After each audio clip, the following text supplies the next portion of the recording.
Bore da pawb, wythnos yma yn Ceg Mr Henry, ni'n mynd i creu llwyth o danteithion ar gyfer bore coffi Macmillan mwyn i codi llawer o arian ar gyfer wahanol elusennau. Good morning everyone, hope you're all well. This week on Ceg Mr Henry we're going to make a variety of sweet treats we can sell for the Macmillan Coffee Morning, and hopefully we can raise some money for a very, very noble charity. Okay, so yn gynta, ni'n mynd i creu spoon Victoria, mae mod i creu efo cacennau bach neu enfawr a torri darnau allan fe. Firstly, we're going to make a Victoria sponge. You can make this as one large cake, or obviously put them into cup cases and sell them individually.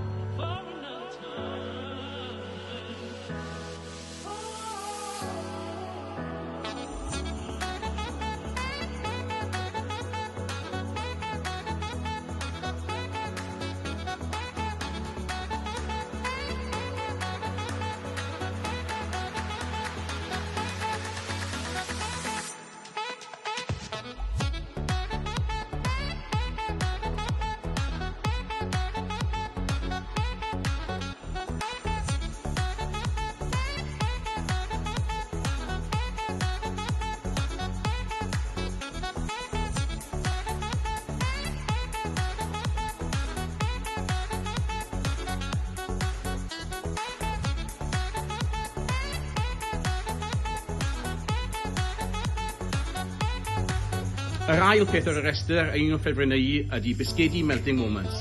Next on the list we've got here one of my favourites, melting moment biscuits.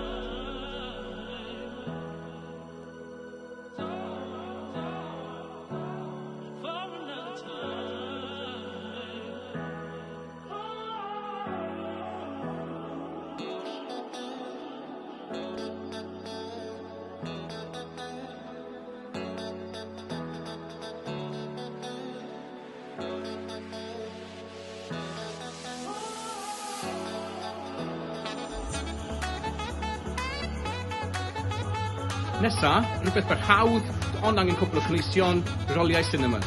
Next, something quick and easy with very few ingredients, cinnamon rolls.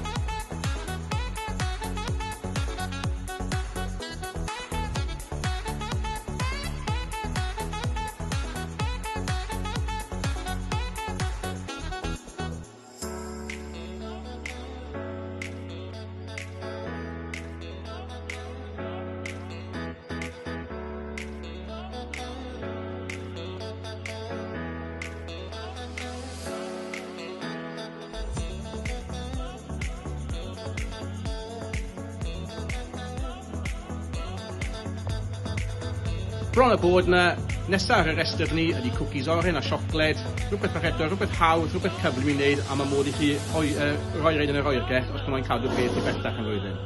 Next on the list is chocolate orange biscuits, something again that's easy and quick to make, and also you can freeze or refrigerate these if you want to make them later on.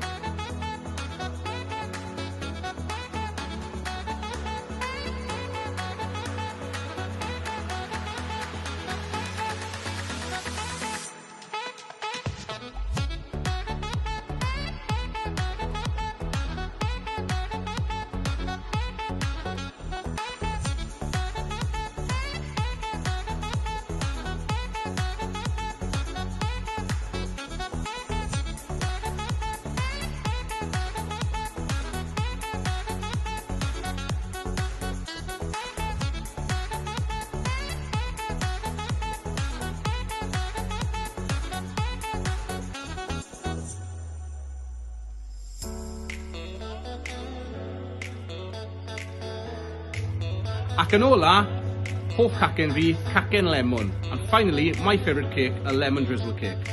Fi'n gweithio mae pawb wedi mwynhau heddiw, okay, a gobeithio chi'n gwneud llawer o arian ar restaurantinnau chi. I hope everyone's enjoyed today and you're going to make lots of money on your bake sale for the coffee morning.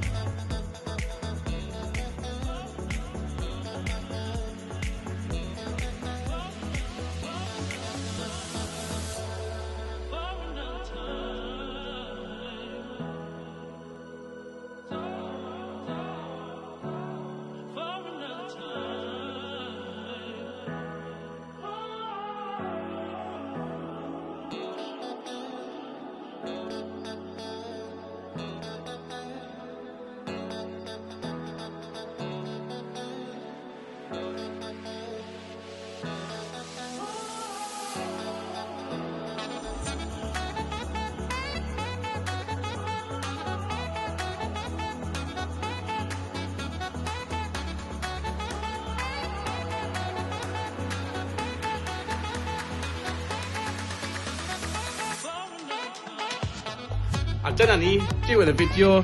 Fi'n siŵr mae'n llwyth o bethau ydych chi'n meddwl amdano ar gyfer eich bore coffi chi. So pob lwc i chi a gobeithio bod chi'n codi llwyth o arian ar gyfer elusen Macmillan. So that brings us to the end of today's session. Lots to think about, lots to decide on what you're going to sell for your coffee morning. So hopefully you are successful and raise lots of money for a very notable charity. Diolch yn fawr a hwyl fawr.